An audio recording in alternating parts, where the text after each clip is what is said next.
I'm Davy. I'm awesome.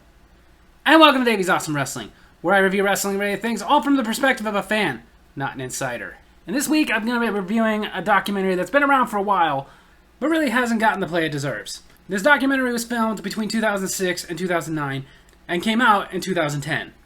And it was made by Iron River Films and Shorefront Entertainment. It was produced by James Sobasis and directed by Tim Disbro. The documentary, Card Subject to Change.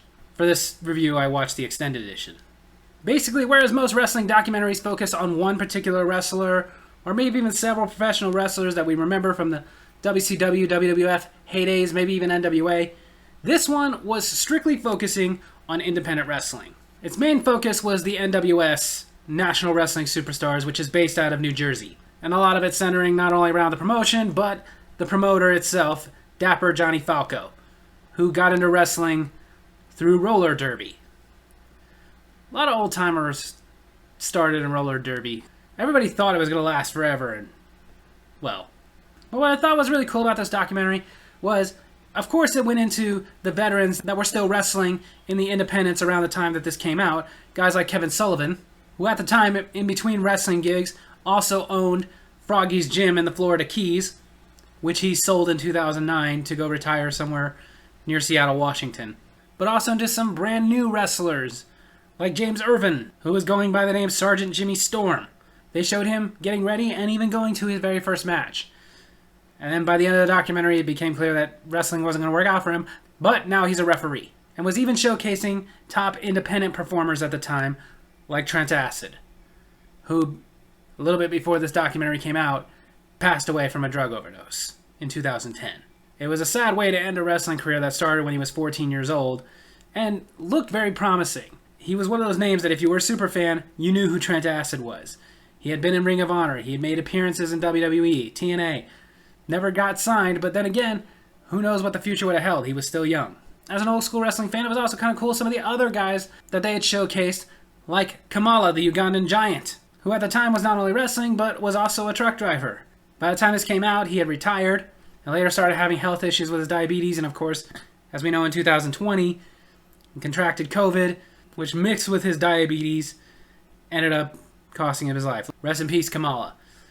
But it was also kind of cool that at the time of this documentary, he was being managed by the late, great Percy Pringle. I already reviewed his documentary. Another cool thing for superfans, getting a peek inside the independent wrestling locker rooms. Getting to see these guys go over the matches, having a few spats. But still, as a fan, it is really cool to sometimes get a glimpse into the inside.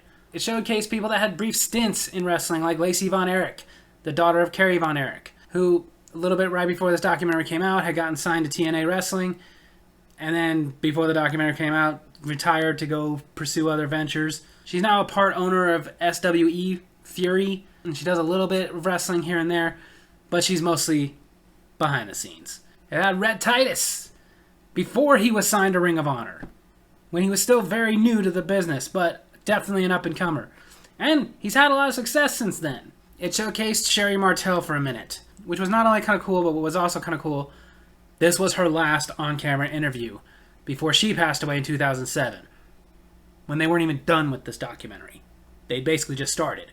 Whereas I think this documentary is mostly positive, it did delve a little bit into the steroid stuff, which, yes, is active on the independents.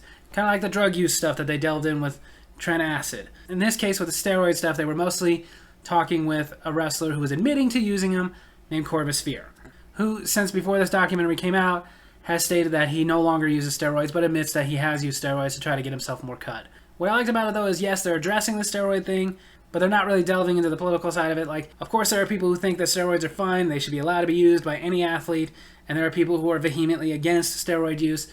This one wasn't really going to either side, it was just addressing that it is a thing. Got into some of the hardcore guys, like Sabu, and the Necro Butcher, who is now retired, especially after suffering a bout of Hodgkin's lymphoma, and they didn't really delve too far into that, but, of course, Butcher talking about how, yeah, he's got a bunch of scars and he's messed up his body, but he still loves what he does. Which, to me, is what I kind of liked about this documentary, is a lot of wrestling documentaries where they talk about guys who are now on the independents, or focusing on the independents themselves, like this one was, they always seem to go for the negative. Like, of course they did bring up the fact that the independents is not where you're going to, like, retire rich. At one point, even Johnny Falco had laid out how, yeah, if you're new, you're probably going to get like 20, 30 bucks a match.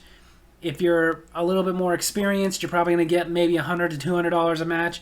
And if you're a veteran, some of them get $2,000, $3,000 a match, which a lot of independents can't afford, but they'll save up for it just to get eyes on their product. But still, I just like that even though it did talk about that, the lousy pay, sometimes lousy crowds, what they do to their bodies, and steroid use, it never ever did it in a negative light in this documentary. Again, just kind of addressed these things, but overall to me was a documentary that makes you feel good about being a fan, which is what I like.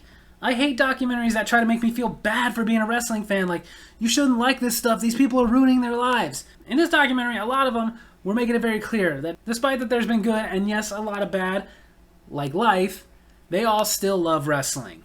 The guys that had their moment in the spotlight and are now back in the independents loved every minute of it and do wrestling because they love it, not because they need to. Like I talked about at the time, Kamala was a truck driver. Kevin Sullivan owned a successful gym in Florida. They didn't need to wrestle, they wanted to wrestle. The independent guys, a lot of them were enjoying the journey, hopefully on their way up. Some of them made it, some of them didn't. Which is independent wrestling. A small handful will have their moment in the big leagues.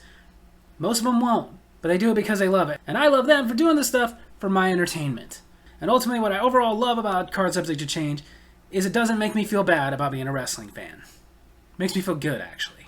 Which is why I do recommend, if you're like me and the independents fascinate you, and you want to check out a documentary that's not going to basically make wrestling seem like a horrible wasteland that people should avoid, but rather a place where people can just go apply the trade that they have come to love, then you should check out Card Subject to Change. It's a great documentary.